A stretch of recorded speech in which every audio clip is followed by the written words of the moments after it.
Bienvenidos a esta nueva serie que he titulado Justificados por la Fe. Creo que va a ser una serie profunda.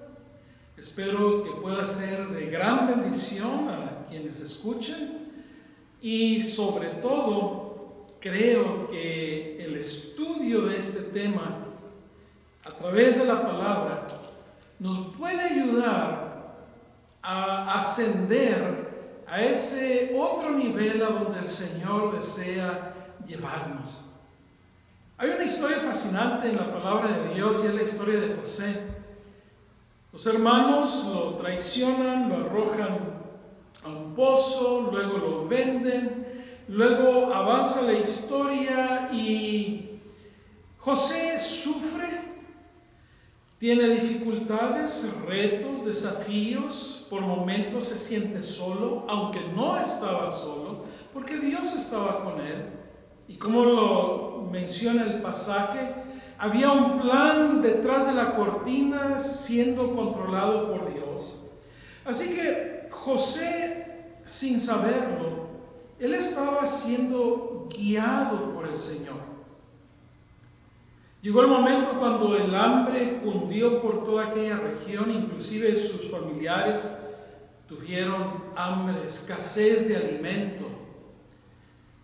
Y el padre Jacob envía a los hijos, vayan a Egipto. Hemos escuchado que hay alimento en Egipto. Los hijos van, José los identifica, pero luego José hace algo interesante, coloca una copa dentro de uno de los costales, porque José quería ver si realmente habían cambiado, si realmente eran nuevas personas.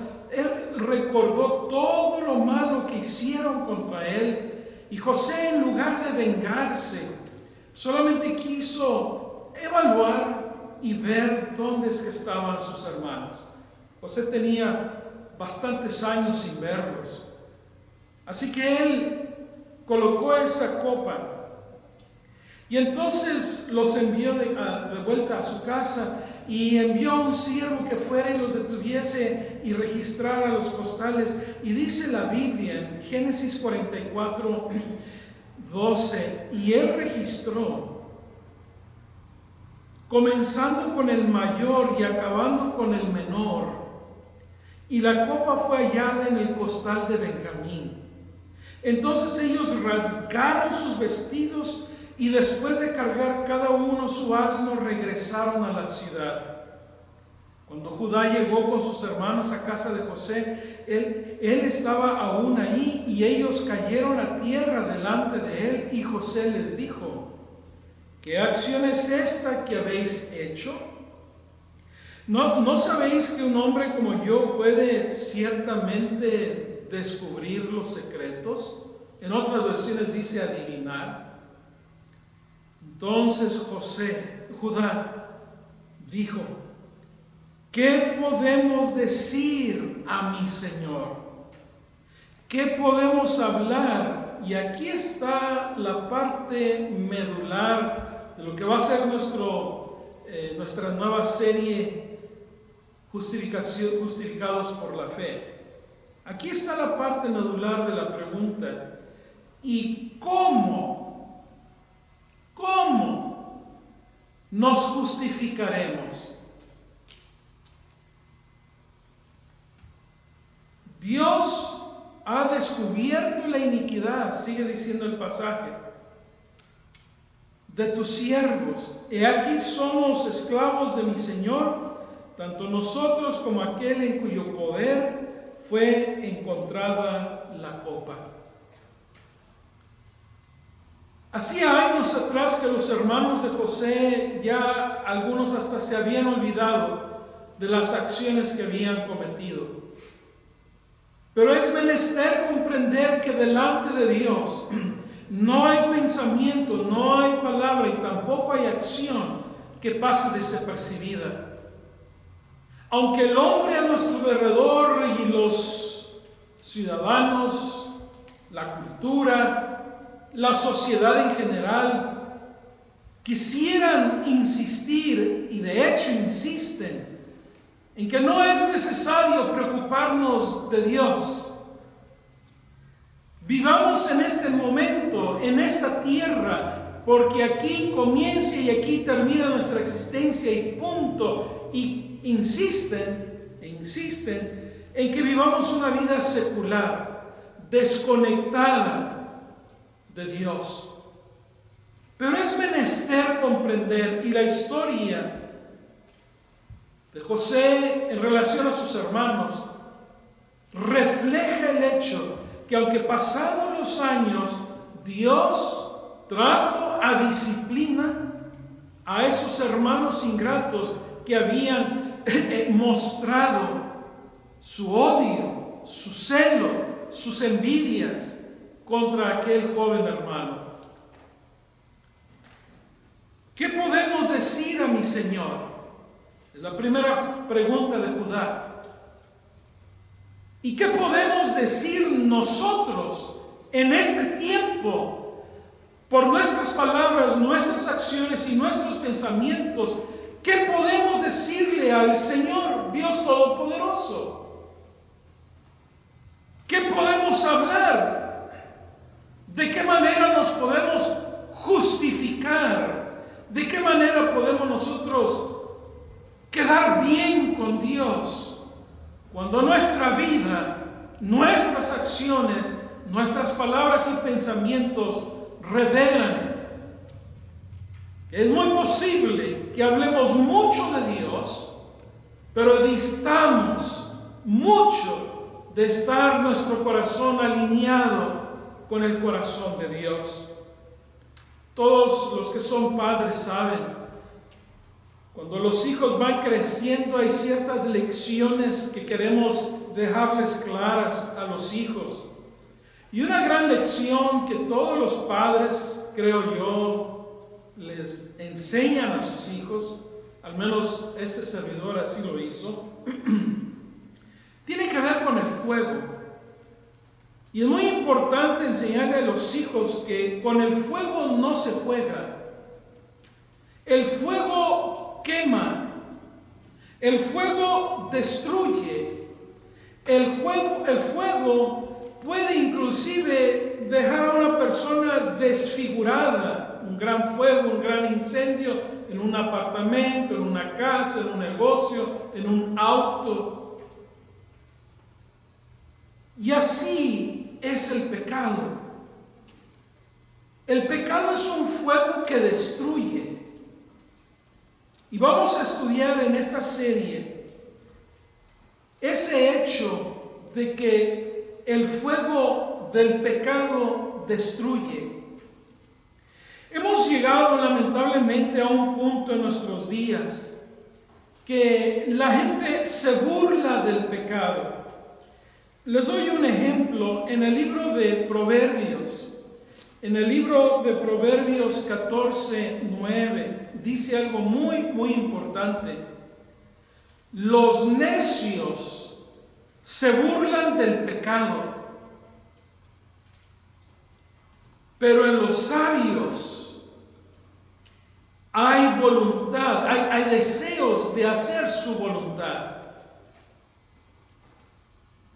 ¿Con quién te identificas? ¿Con los necios que hablan de manera burlona con respecto al pecado? ¿Hacen chistes del pecado? ¿Se ríen, se mofan? Es lo que dice el pasaje. ¿O eres tú de los sabios, de los que han llegado a comprender que verdaderamente el pecado quema? Y no importa quién seas tú, puedes ser la persona más indiferente o más ignorante o la persona más sabia. Si no velamos y no estamos cuidadosos en cuanto a nuestros pasos, el pecado nos va a quemar. Por eso los hermanos de José, pasados los años después de aquellas cosas y maltratos que hicieron contra su hermano, Judá reconoció que ya no tenía palabras para justificarse, no tenía manera de zafarse de la situación, Y lo que es más, él se declaró un esclavo de José. Y luego me llama mucho la atención porque Judá dice, ahí está la copa, la sacaron de ese costal. En otras palabras, Judá pasó todos esos años con sus hermanos pensando que ya se había escondido ese pecado, que se habían deshecho de ese pecado, de lo que habían hablado, de lo que habían actuado, de lo que habían pensado y ejecutado. Y sin embargo, Dios se encargó de que en ese costal fuera descubierto su verdadero problema. Y sabes, tú y yo llevamos costales, y en esos costales llevamos una copa. Y cuando Dios te detenga o me detenga a mí en nuestro diario frenesí, es muy posible, si tú no te has arrepentido, si tú sigues mofándote de lo que es el pecado, es muy posible que Dios te detenga uno de estos días, abra el costal y saque la copa, lo que es la evidencia detrás de nuestras acciones. Vamos a estar estudiando en esta nueva serie de justificación por la fe qué es el pecado, qué son los pecados. Y brevemente, los pecados son acciones, pensamientos, palabras que en el diario vivir cometemos. Con una P minúscula, pecados, plural. Pero el pecado, ese es el problema real de todos los seres humanos. Porque ese pecado tiene que ver con la naturaleza humana. No lo vemos, no lo podemos tocar, pero ahí está. Es ese impulso que viene desde el interior, proviene corrupto, perverso, enfermo. De ahí es donde brota de lo interior los malos pensamientos, las malas acciones, las malas inclinaciones, propensiones hacia el pecado, porque de dentro es donde brota esa fuerza oscura que cuando la ponemos en acciones, otros se dan cuenta que vamos en un camino equivocado, o vamos en un camino corrupto, o vamos en el camino perverso. Por eso, cuando Judá se vio descubierto, él reconoció y él dijo, ¿cómo nos justificaremos delante de Dios? Porque el pecado, si los pecados en plural tienen que ver con nuestro diario trato con los seres humanos, el pecado con una P mayúscula tiene que ver con nuestra relación con Dios. Y para aquellos que se burlan del pecado, es importante recordar, una cosa es como tú y yo vemos al pecado. Si nos burlamos hoy del pecado y nos reímos y hacemos chiste y actuamos y decimos y pensamos que nunca nos va a suceder ninguna consecuencia, quiero recordarte que para Dios el pecado y los pecados no son motivo de chiste ni de burla, por una razón básica, porque el Hijo de Dios murió en la cruz del Calvario. El Hijo de Dios entregó su vida, el Hijo de Dios derramó su sangre. Hay otra historia fascinante en la Escritura, Salmo 32, y es la historia de David. David, un hombre joven llamado por Dios, pasaron los años y él llegó a ser el rey de Israel. Pero noten, siendo rey de Israel, habiendo ya sido ungido para ser rey, fue tentado. Y la fuerza de la tentación hizo eco en el corazón de David, en la mente de David, porque el pecado, eso es lo que busca. Busca un blanco en el corazón donde pueda hacer eco. Posiblemente no haga eco con el robo, porque tú eres una persona, o somos personas que entendemos que no es correcto robar. El pecado sabe muchas veces que no va a encontrar eco en los celos, porque buscamos ser respetuosos. Pero el pecado va a buscar un punto débil. Y cuando lo encuentra, va a atacar y atacar y atacar hasta destruirnos. Y eso es lo que pasó con David. David tenía un punto débil. Y era que él miraba a la mujer de otros, las admiraba, las miraba de arriba abajo, las analizaba y las deseó. Y en el caso de la mujer de Urías, él la vio, la deseó, se acostó con ella y cometió pecado. El pecado hizo eco en el punto débil de David, y los ojos, lo que vieron, se convirtió en pensamientos y empezó a tramar cómo es que él podría adquirir o hacer suya aquella persona. Y entonces David fue en camino descendente. La Escritura nos dice que David pasó varias semanas pensando que su pecado nadie lo conocía. Y sin embargo, un día el profeta Natán se acerca y le cuenta una parábola. Le dice: ¿sabes que había un hombre que tenía 2 corderitos? Era lo único que ese hombre tenía, no tenía más, o una cordera. Y entonces vino otro hombre fuerte, grande, un rey, y le quitó la cordera y lo dejó a ese hombre sin nada. Y David se enfureció y él sintió esa reacción normal de muchos de pensar que pueden cubrir su pecado mostrando justicia, y delante de Dios ese juego no funciona.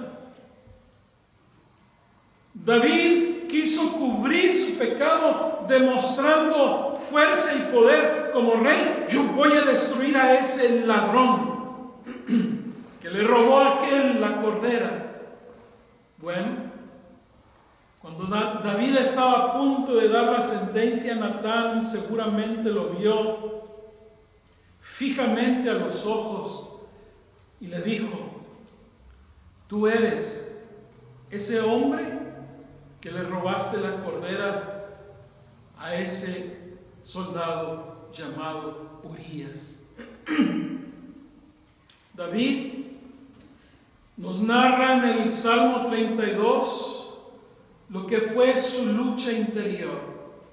Bienaventurado, dice el Salmo 32, es aquel cuya transgresión es perdonada, cuyo pecado es cubierto. Noten, con una P, pecado, no dice pecados, pecado. Bienaventurado es el hombre a quien el Señor no culpa de iniquidad y en cuyo espíritu no hay engaño. En 2 versículos se nos dan varias palabras para describir lo profundo, lo perverso, lo confuso, lo tenebroso que es el pecado. Porque habla de transgresión, habla del pecado, habla de iniquidad y habla de engaño. El pecado es todo eso. El pecado es todo eso combinado, y es una sopa tóxica, perversa, que aún muchos creyentes cristianos la beben y se intoxican y se juntan varios y todos están pasándose esa copa, bebiendo ese líquido enfermizo. Y David nos sigue diciendo, mientras callé, igual que los hermanos de José, se callaron por años. Y David dice, mientras yo callé, mi pecado, mi cuerpo se consumió con mi gemir durante todo el día. Y eso es lo que es el pecado. Recuerda que una cosa es como vemos nosotros los humanos el pecado. Nosotros nos podemos burlar, hacer chistes, como dije al principio, pero delante de Dios el pecado es algo serio, muy serio, porque para resolver el problema del pecado, Dios tuvo que enviar, Él estuvo dispuesto a enviar a su Hijo unigénito y morir en la cruz del Calvario. Por eso David continúa diciendo, por día y noche tu mano pesaba sobre mí, mi vitalidad se desvanecía con el calor del verano. Eso es lo que es el pecado. El pecado nos va a dejar sin fuerzas. El pecado nos va a confundir los pensamientos. El pecado es una noche pesada de verano que no importa cuántas ventanas y puertas abras, es incómodo estar en esa vida de pecado. Nunca, jamás va a ser una vida pacífica. David continúa diciendo, te manifesté mi pecado y decidí no encubrir mi iniquidad. Dije, confesaré mis transgresiones al Señor y tú perdonaste la culpa de mi pecado. Por eso, que todo santo ore a ti en el tiempo en que pueda ser hallado. David reconoció que lo había estado callado, pero luego ese pecado llega a pesar tanto sobre la espalda y la conciencia que no duermes tranquilo, no puedes trabajar tranquilo, no estás tranquilo en la casa, no estás tranquilo en el carro, no estás tranquilo en el mar, aunque vayas y camines y quieras de alguna forma sentirte bien. El pecado no se resuelve con las acciones humanas. Puedes ir a terapistas, puedes ir con consejeros, puedes ir y buscar todo tipo de ayuda psicológica. El pecado no se resuelve así. David nos dice, confesaré mi iniquidad a ti, a Dios. Ahí comienza el primer paso en la restauración de aquellos que hemos pecado. Por eso, que todo santo ore a ti. Qué importante es la vida de oración. La vida de oración es el momento cuando uno abre el corazón delante de Dios y Dios nos responde a través de su palabra y entendemos la voluntad de Dios, lo que Dios desea de nosotros. Y si Él pide que confesemos, lo vamos a hacer. Tú eres mi escondedero, dice David, tú eres mi roca. De la angustia me preservarás, con cánticos de liberación me rodearás. ¿Qué Dios tan maravilloso! Gloria sea a nuestro Dios. El pecado nos enferma. El pecado nos eclipsa. En lugar de ser luces para el mundo, nos convertimos en lámparas apagadas. Y David, sin embargo, dice que él confesó su pecado y Dios lo preservó de la angustia, le quitó esa pesada carga, ese costal pesado. A veces he escuchado personas que expresan y dicen: sabe, pastor, yo llevo un costal muy pesado. Y lo describen, algunas personas lo describen como un costal de papas echadas a perder. Y huele feo. Y hay personas que inclusive se sienten tan conectados con ese costal de papas, y yo les digo, es tiempo de que ya dejes ese costal de papas podridas. Es tiempo de que caigas de rodillas y le digas: Dios mío, sáname, quítame esta pesada carga de mi espalda. Y entonces la palabra dice: yo te haré saber y te enseñaré el camino en que debes de andar, te aconsejaré con mis ojos puestos en ti. ¡Qué Dios maravilloso! Su misericordia no es hundir al pecador, ese no es su plan. El plan de Dios, la voluntad de Dios es que si el pecador se arrepiente, el Señor lo va a cobijar, lo va a rodear con su bondad y su misericordia, y le va a mostrar el camino, le va a enseñar lo que debe de hacer, cómo hacerlo, cómo corregir. Si tienes que ir y pedir perdón, ve y pide perdón. Si tienes que disculparte, ve y discúlpate. De lo contrario, ese pecado no te va a dejar dormir tranquilo. El Señor le dijo a David: no seas como el caballo o como el mulo, que no tienen entendimiento, porque si no, no se acercan a ti. Muchos son los dolores del impío, pero el que confía en el Señor, la misericordia lo rodeará. Alegraos en el Señor y regocijaos. Y aquí está la palabra clave para nuestra serie. Y Dios los declara justos.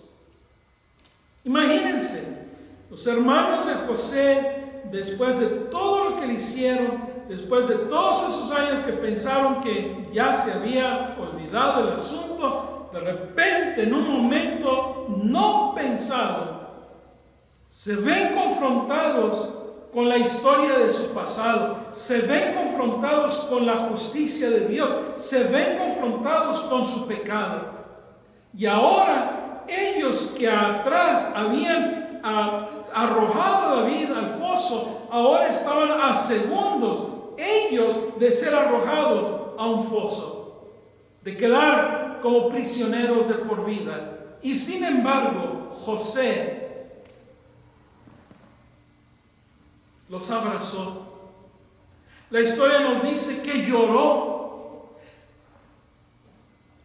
y se encontró ahí con sus hermanos en una demostración maravillosa de lo que el poder del amor y la misericordia y la bondad de Dios pueden hacer en un corazón o en los corazones que antes estaban dominados por la fuerza del pecado. Y sin embargo, el poder del amor y del perdón trajo un momento de reconciliación maravilloso entre José y sus hermanos.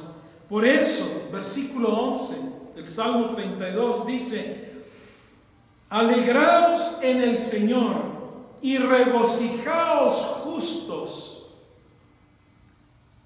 ¿Cómo es posible que después de vivir y haber hecho todo eso, David es declarado justo por Dios? Eso es lo que vamos a estudiar en esta serie.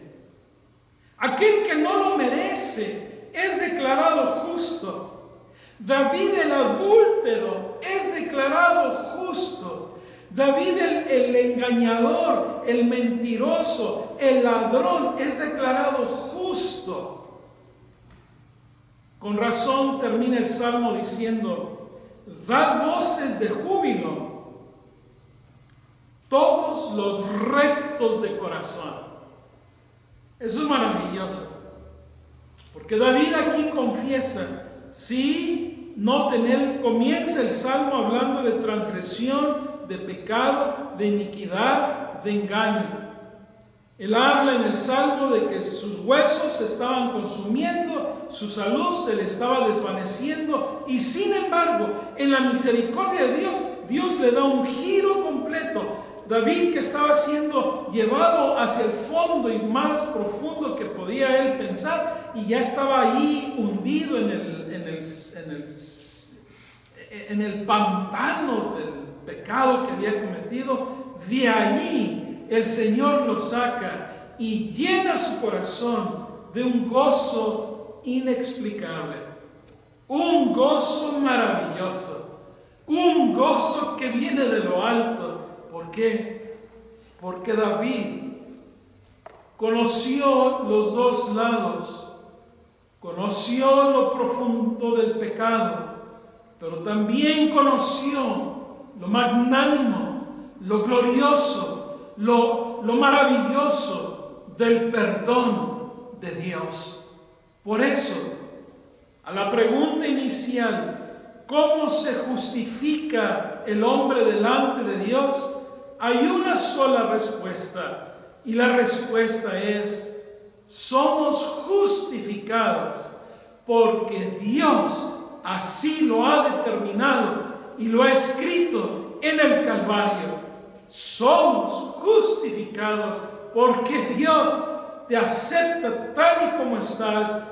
Ven a Él, entrégale tu vida, es más, entrégale tus pecados y tu pecado, tu naturaleza de pecado. Dile: Señor, yo no puedo resolver esta naturaleza de pecado. Ven, Señor, la obra que hiciste con los hermanos de José, la obra que hiciste con David, ven y hazla en mi corazón.